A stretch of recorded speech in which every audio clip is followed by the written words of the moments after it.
Rob, thanks. We are getting our first up-close look at the scene of that deadly plane crash in the Superstition Mountains Wednesday night. That crash killed 6 people, including 3 children.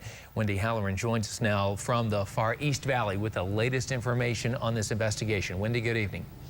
Good evening, Scott. Well, for the first time, we're finally hearing from federal investigators about this crash.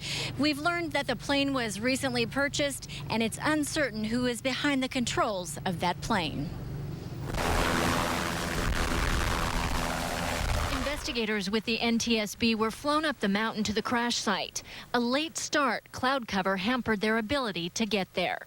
But once they did, they met up with Pinal County Sheriff's investigators. The wreckage has a story to tell. Sheriff Paul Babu walked through tough terrain to get an up-close view of what we haven't seen.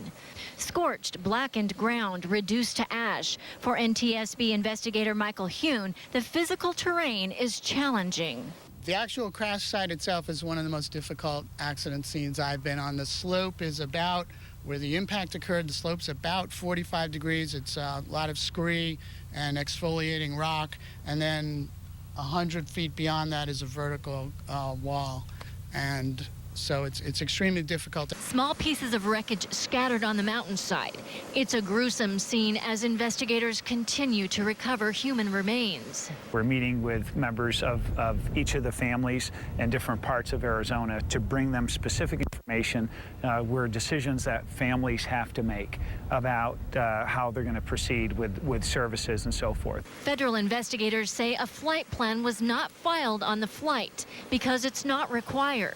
And the aircraft was purchased on November 16th, flown from Indiana to Safford, Arizona. It's a 1979 aircraft, and it had just essentially been dormant for a few years. The father of the 3 children on board, Sean Perry, was believed to be piloting the plane. His daughter had epilepsy, and one of his sons had autism. Sean Perry, that may not have been piloting, and he was taking care of one of his children in the back of the plane. So potentially the other pilot was flying, but they're all very seasoned and experienced. So a lot of information will come out. Now, the NTSB says it will remove the wreckage tomorrow and transport it to a storage facility in Phoenix, where they will comb over that wreckage to find out what went terribly wrong. Reporting live from Apache Junction, Wendy Halloran, 12 News. Wendy, thanks.